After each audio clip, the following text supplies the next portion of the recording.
പരിശുദ്ധമ്മയ്ക്കും തിരുകുമാരനും 1000 കോടി നന്ദി. ഈ ഒരു സാക്ഷ്യം ഇവിടെ നിന്ന് പറയാൻ ഞങ്ങൾക്കൊരു അവസരം വയ്ക്കുന്നതിന് ഒരുപാട് നന്ദി. എൻ്റെ പേര് വൈശാഖ്. ഞങ്ങൾ തിരുവനന്തപുരത്ത് നിന്നാണ് വരുന്നത്. എനിക്ക് വേണ്ടി ആദ്യമായിട്ട് ഇവിടെ ഉടമ്പടി എടുത്തത് എൻ്റെ വൈഫാണ്. ഇതാണ് എൻ്റെ വൈഫ്. പുള്ളിക്കാരുടെ പേര് അന്ന എന്നാണ്. ശരിക്കും പറഞ്ഞാൽ ആദ്യമായിട്ട് എൻ്റെ വൈഫ് ഇവിടെ വന്ന് ഉടമ്പടി എടുക്കുമ്പോൾ ഞാൻ ഇവളുടെ കൂടെ ഇവിടെ വന്നിട്ടുണ്ട്. അപ്പോൾ ഞാനിവിടെ വരുമ്പോഴത്തേക്കും ഇവളാണ് ഉടമ്പടി എടുക്കാൻ വേണ്ടി പോകുന്നത്. ഞങ്ങളുടേതൊരു ഇൻ്റർകാസ്റ്റ് മാരേജ് ആയിരുന്നു. അപ്പോൾ പുള്ളിക്കാരത്തി ക്രിസ്ത്യനാണ്, ഞാൻ ഹിന്ദുവാണ്. അപ്പോൾ പുള്ളിക്കാരി ഇവിടെ വന്ന് ഞങ്ങൾ രണ്ടുപേരും ദുബായിലാണ് വർക്ക് ചെയ്യുന്നത്. അപ്പോൾ പുള്ളിക്കാരത്തി നേഴ്സാണ്, ഞാൻ അവിടെ ഒരു മറൈൻ കമ്പനിയിൽ വർക്ക് ചെയ്യുകയാണ്. അപ്പോൾ പുള്ളിക്കാരി ഇവിടെ വന്നു ഉടമ്പടി എടുക്കണമെന്ന് പറഞ്ഞു. നമുക്ക് വർഷങ്ങളായിട്ട് കുഞ്ഞുങ്ങളില്ല, കല്യാണം കഴിഞ്ഞിട്ട് 6 വർഷമായി. അപ്പോൾ അങ്ങനെ ഇരിക്കുന്നൊരു സാഹചര്യത്തിൽ പുള്ളിക്കാരി വന്ന് ഇവിടെ ഉടമ്പടി എടുക്കാൻ വേണ്ടി തീരുമാനിക്കുമ്പോൾ ഞാൻ പറഞ്ഞു, ശരി നീ ഉടമ്പടി എടുക്ക്, ഞാനിവിടെ നിൽക്കാമെന്നൊക്കെ പറഞ്ഞു. അങ്ങനെ പുള്ളിക്കാരി ഉടമ്പടി എടുക്കാൻ വേണ്ടി പോയി.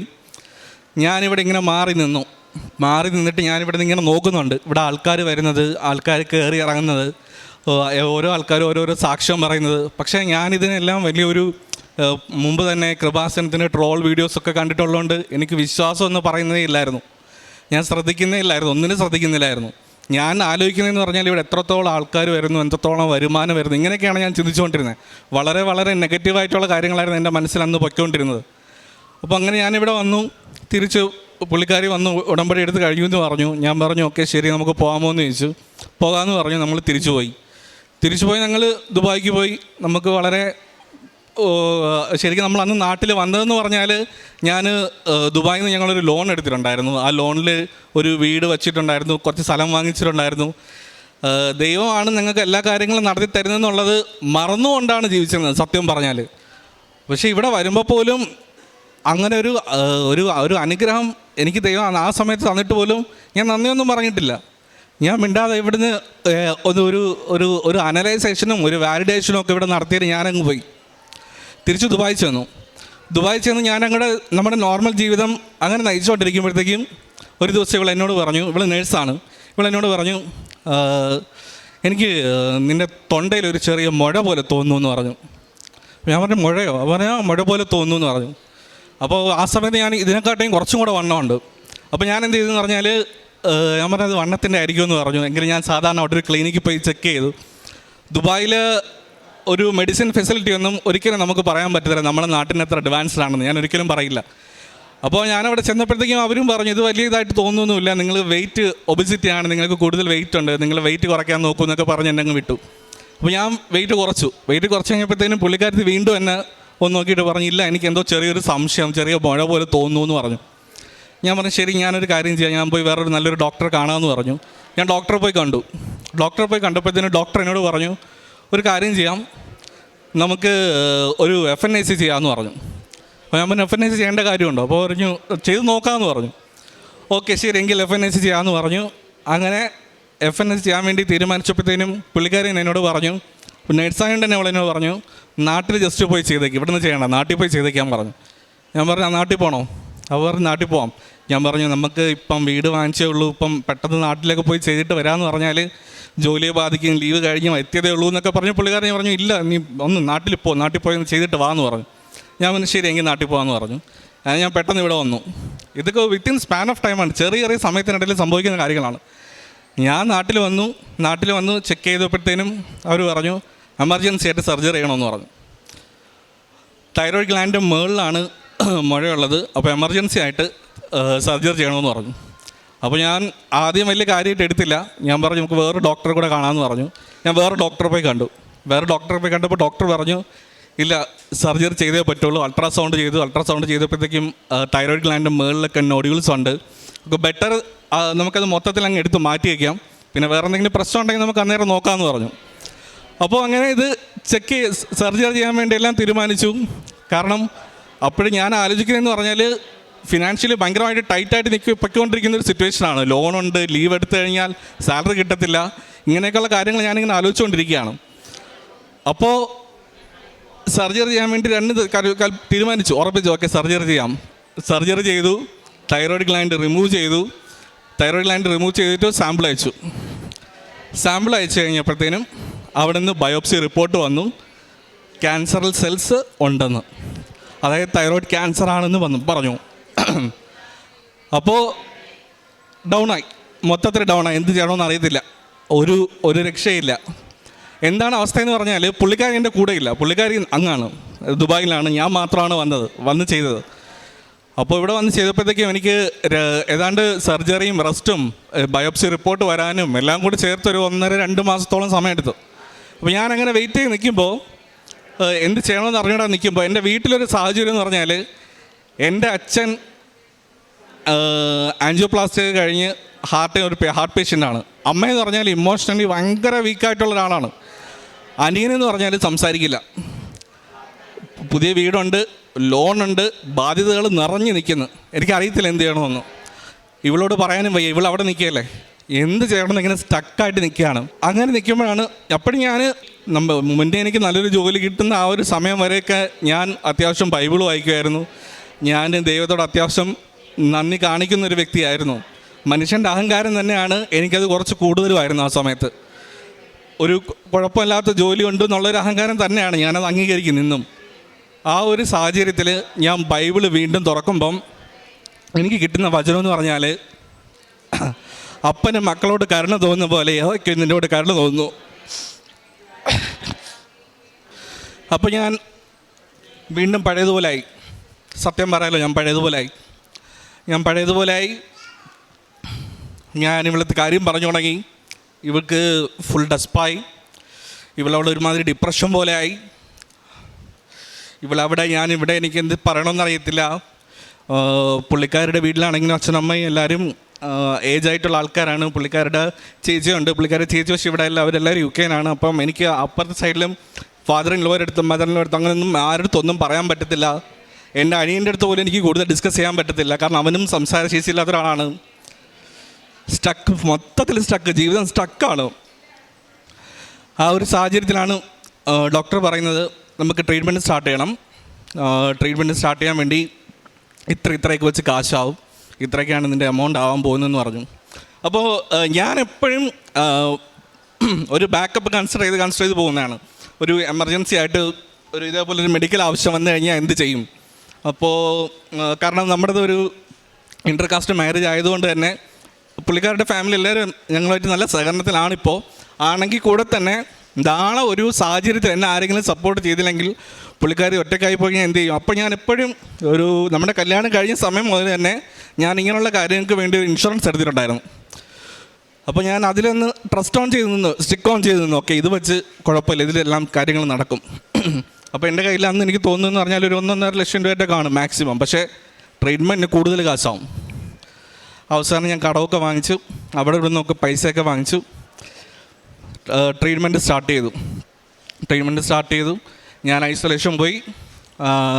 ആരെയും കാണാൻ പറ്റില്ല, ആരോട് സംസാരിക്കാൻ പറ്റില്ല, എൻ്റെ അടുത്ത് വരാൻ ആർക്കും പറ്റത്തില്ല. അപ്പോൾ അങ്ങനെയൊക്കെ ഇരുന്ന് ഞാൻ വീണ്ടും ബൈബിൾ വായിക്കാൻ തുടങ്ങി, കൂടുതൽ സമയം സ്പെൻഡ് ചെയ്യാൻ തുടങ്ങി. ആ രണ്ട് ദിവസം മൊത്തത്തിൽ ഞാൻ ഐസൊലേഷനിലായിരുന്നു. 2 ദിവസവും ഞാൻ മാതാവിനോട് പ്രാർത്ഥിക്കാൻ തുടങ്ങി. മാതാവിനോട് ഒത്തിരിയും പ്രാർത്ഥിച്ചു. ഞാൻ പറഞ്ഞു, മാതാവേ, എൻ്റെ ഫ്രണ്ടിൽ വേറെ ഓപ്ഷൻ ഇല്ല, എനിക്ക് കയറി വന്നേ പറ്റൂ. അങ്ങനെ ഞാൻ ട്രീറ്റ്മെൻറ്റ് കഴിഞ്ഞ് പുറത്തിറങ്ങിയപ്പോൾ ഡോക്ടർ എന്നോട് പറഞ്ഞു, ഇപ്പോൾ കുഴപ്പമില്ല, നമുക്ക് ഫസ്റ്റ് ലെവൽ ട്രീറ്റ്മെൻറ്റ് കഴിഞ്ഞു, ഇനി സെക്കൻഡ് ലെവൽ നമുക്ക് ഇതിൻ്റെ സ്കാനിങ് വരും. പക്ഷേ നോർമൽ ലൈഫ് നിങ്ങൾക്ക് ലീഡ് ചെയ്യാം, നിങ്ങൾക്ക് പോകാം, തിരിച്ച് ദുബായിക്ക് പോകാം, പ്രശ്നമൊന്നുമില്ല എന്ന് പറഞ്ഞു. അപ്പോൾ തിരിച്ച് പോകുന്നതിന് മുന്നേ ഞാൻ ഇവളോട് പറഞ്ഞു, ഇല്ല എനിക്ക് കൃപാസനം പോകണം, നമുക്ക് കൃപാസനത്തിൽ പോയി ഒന്ന് പ്രാർത്ഥിക്കണം, അതിനുശേഷം നമുക്ക് തിരിച്ചു പോകാമെന്ന് പറഞ്ഞു. അപ്പോൾ എന്നോട് എല്ലാവരും വഴക്ക് പറഞ്ഞു, ഇപ്പോൾ ട്രീറ്റ്മെൻറ്റ് കഴിഞ്ഞ് ഇറങ്ങിയതേ ഉള്ളൂ. കാരണം ഈവൻ ഞാൻ എയർപോർട്ടിൽ പോയാൽ വരെ തൈറോയിഡ് പേഷ്യൻസിനൊക്കെ അറിയാൻ പറ്റും, നമ്മൾ റേഡിയേഷൻ എയർപോർട്ടിൽ വരെ നമ്മളെ സ്കാൻ ചെയ്ത് പിടിച്ച് നിർത്തും. അപ്പോൾ അങ്ങനത്തെ ഒരു സിറ്റുവേഷനിൽ ഇപ്പോൾ പെട്ടെന്ന് കൃപാസനത്തിലേക്ക് പോകുമെന്ന് പറഞ്ഞാൽ അതെങ്ങനെ ശരിയാവും. അപ്പോൾ ഞാൻ പറഞ്ഞു കുഴപ്പമില്ല, നമുക്ക് പോകാമെന്ന് പറഞ്ഞു. ഓക്കെ, അങ്ങനെ ഞാൻ കുറച്ച് വെയിറ്റ് ചെയ്തു. ഞാൻ ലീവ് കമ്പനിയിൽ എക്സ്ട്രാ ചോദിച്ചു. ഓക്കെ, ആ ഒരു കമ്പനി എനിക്ക് സാങ്ഷൻ ചെയ്ത് തന്നു. ഞാൻ വെയിറ്റ് ചെയ്തു, എല്ലാം കംപ്ലീറ്റ്ലി റിക്കവറായതിന് ശേഷം ഞാൻ ഇവിടെ വന്ന് ഞാൻ മാതാവിനോട് പ്രാർത്ഥിച്ചു. അപ്പോൾ ഞാൻ പ്രാർത്ഥിക്കുമ്പോൾ ഞാൻ പറഞ്ഞതെന്ന് പറഞ്ഞാൽ, ഞാൻ എത്തുമ്പോൾ ലേറ്റായി, അപ്പോൾ എനിക്ക് ഉടമ്പടി എടുക്കാൻ പറ്റില്ല എന്ന് എനിക്ക് മനസ്സിലായി. അപ്പോൾ ഞാൻ മാതാവിനോട് പറഞ്ഞു, മാതാവ്, എനിക്ക് ഉടമ്പടി എടുക്കാൻ പറ്റില്ല എന്ന് എനിക്കറിയാം, പക്ഷേ ഇനി ഞാൻ അഹങ്കാരിയാവല്ല്, ഇനി ഇനി എനിക്ക് നിത്യതയിൽ ജീവിക്കാൻ പറ്റണം, അടുത്ത തവണ എനിക്ക് വരുമ്പം എൻ്റെ ഉടമ്പടി എടുക്കാൻ യോഗ്യനാക്കി തരണം. ഇത്രയും പറഞ്ഞുകൊണ്ട് ഞാൻ ഇവിടെ നിന്ന് പോയി. പക്ഷേ ഞാൻ അച്ഛൻ്റെ ധ്യാനം കേൾക്കുമായിരുന്നു. എന്തൊക്കെ കാര്യങ്ങളാണ് ചെയ്യേണ്ടത് എല്ലാം ഞാൻ ശ്രദ്ധിച്ച് കേൾക്കുമായിരുന്നു. അങ്ങനെ അവിടെ എത്തിയപ്പോഴത്തേനും അറിയാമല്ലോ, ഇവിടുത്തെ ട്രീറ്റ്മെൻറ്റും എല്ലാം കഴിഞ്ഞപ്പോഴത്തേനും ഭയങ്കരമായ സ്റ്റക്ക്, ഫിനാൻഷ്യലി ഭയങ്കര ടൈറ്റ്, ഒരു രക്ഷയില്ല. ഭയങ്കരമായ ആ ഒരു സാഹചര്യത്തിൽ ഞാൻ നിൽക്കുമ്പോഴത്തേക്കും 2024 സ്റ്റാർട്ടിങ് തൊട്ട് ഇതാണ് അവസ്ഥ. ആ ഒരു സാഹചര്യത്തിൽ പൊയ്ക്കൊണ്ടിരിക്കുമ്പോൾ ഞാൻ എന്നെക്കൊണ്ട് ആ സമയത്ത് ചെയ്യാൻ പറ്റുന്നതെന്ന് പറഞ്ഞാൽ പ്രേക്ഷിത പ്രവർത്തനങ്ങൾ കറക്റ്റായിട്ട് ചെയ്യാൻ മാക്സിമം ശ്രമിക്കും. എല്ലാ ശനിയാഴ്ചകളിലും നമ്മൾ ഉപവാസമായിരിക്കും. അപ്പോൾ എനിക്ക് ആ സമയത്ത് കൊളസ്ട്രോളും ഉണ്ട്. ഇവൾ നേഴ്സായത് കാരണം തന്നെ ഇവൾ രാത്രിയൊക്കെ എനിക്ക് സലാഡും കാര്യങ്ങളൊക്കെ തരത്തുള്ളൂ, വേറൊന്നും അങ്ങനെ തരത്തൊന്നുമില്ല. ഡയറ്റുണ്ട്, ഈ ട്രീറ്റ്മെൻറ്റ് ഭാഗത്തായിട്ടുള്ള സെപ്പറേറ്റ് വേറെ ഡയറ്റുണ്ട്. അപ്പോൾ അതെല്ലാം ഫോളോ ചെയ്യും. പക്ഷേ ഫിനാൻഷ്യലി ഞങ്ങൾ ഭയങ്കര ഡയറ്റാണ്. അപ്പോൾ അങ്ങനെ ഇരിക്കുമ്പോൾ പോലും ആ സമയത്താണ് അവിടെ നോമ്പ് നടക്കുന്നത്. അവിടെ നോമ്പിൻ്റെ ആ ഒരു സാഹചര്യം ആയതുകൊണ്ട് തന്നെ ഞാൻ ഇവിടുത്തെ പറഞ്ഞിട്ട് നമ്മളതിലിപ്പം ഒരു ദിറംസ് അല്ലെങ്കിൽ 2 ദിറംസ് ആണെന്നുണ്ടെങ്കിൽ പോലും തന്നെ നമ്മൾ ആർക്കെങ്കിലും എന്തെങ്കിലും, കാരണം ആ സമയത്തൊക്കെ നമുക്ക് ഒത്തിരിയും ആൾക്കാരെ കാണാൻ പറ്റും, വിശന്ന് വലഞ്ഞിരിക്കുന്ന ഒരുപാട് ആൾക്കാരെ കാണാൻ പറ്റും.